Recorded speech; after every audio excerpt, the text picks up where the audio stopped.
میں نے پہلے اشارہ دیا کہ اس زمانے میں بھی یہود حضرت مولا علی کرم اللہ وجہ الکریم کی مخالفت کرتے تھے اور انہوں نے اپنے جاسوس وغیرہ چھوڑے، اس پر تاریخ شاہد ہے۔ اور آج بھی سلسلہ یہی ہے، جہاں کہیں آپ کو حضرت مولا کائنات کا بغض نظر آئے گا تو آپ دیکھ لیں ڈانٹے کہیں نہ کہیں یہودیوں سے ملتے ہیں۔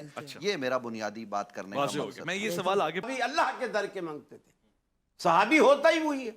اللہ کے رسول نے ان کو ہر در سے چھڑا کر رب کے در پر بنایا تھا، ہر جائی سے ہٹا کر یک جائی بنایا تھا، اور آج ہم پھر وہی کہیں کہ وہ اس کے در پہ مانگتے تھے۔ یہ انا مدینۃ العلم و علی بابو در ہے نا حضور کا، تو اس در پہ کھڑے ہو کے علم کا سوال کرنا، ہمیں یہ نہیں یعنی اعتراض کہ اللہ کے رسول صلی اللہ علیہ وسلم کے صحابی علم رکھتے تھے، حضرت علی بھی علم رکھتے تھے، دروازہ علم کا، حضرت عمر بھی، لیکن اس کو حدیث بنا کر کہ آپ نے فرمایا میں علم کا شہر ہوں، علی اس کا دروازہ ہے۔ یہ روایات محدثین کی نظر میں صحیح نہیں ہے۔ کیا ہے؟ یعنی ہم اپنا پیمانہ نہیں بنائیں، صحیح نہیں ہے تو پھر کیا حکم لگائیں؟ یہی ضعیف ہے، حکم ضعیف ہے۔ میں مفتی صاحب سے پوچھ رہا ہوں صاحب، ایک تو اس حدیث کے حوالے سے آپ ذرا کلام فرما دیں، یہ تو بہت بڑی بات ہے کیونکہ بہت معروف حدیث ہے، میں علم کا شہر ہوں، علی اس کا دروازہ ہے۔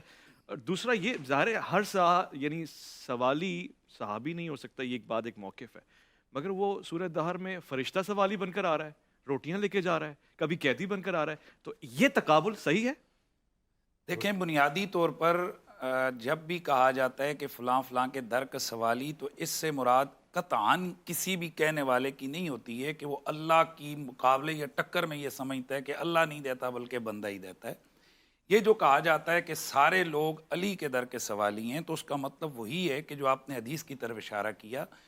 عجیب باتیں کہتے ہیں صحابہ اللہ کے در کے مانگتے تھے، انہی صحابہ کو اللہ کے رسول فرماتے ہیں انا مدینۃ العلم وعلی باب من اراد العلم فلیات الباب، جو علم چاہتے وہ علی کے دروازے، علی کے پاس جائے، بوئے کے اوپر جائے، دروازے پہ جائے، علی کے پاس جائے۔ بھائی خود رسول خدا علی کے پاس بھیج رہے ہیں اور صحابہ علی کے پاس آ رہے ہیں۔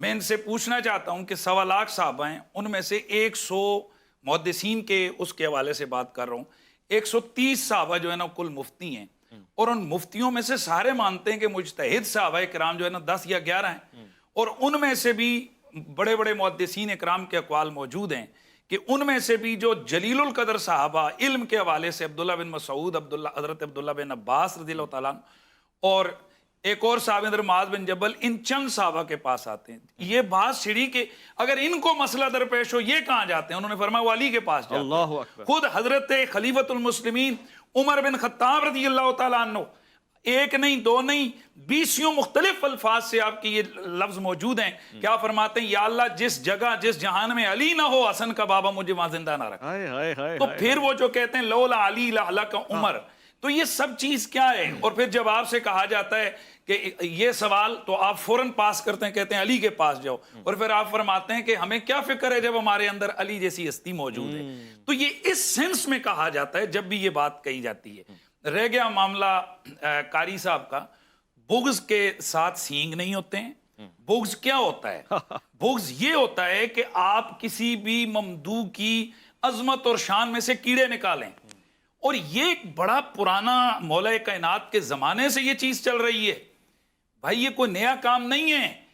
اس بغض کا کیا عالم ہوگا کہ مولا کائنات کے نام پر نام رکھنے والوں کے سر اڑائے جاتے تھے؟ اللہ اکبر۔ کیا یہ اسماء الرجال کی مستند اہل سنت کی کتابوں میں موجود نہیں ہے؟ اس بغض کا کیا عالم ہوگا کہ ممبروں پر بیٹھ کر مولا کائنات پر سب و شتم ہوتا تھا؟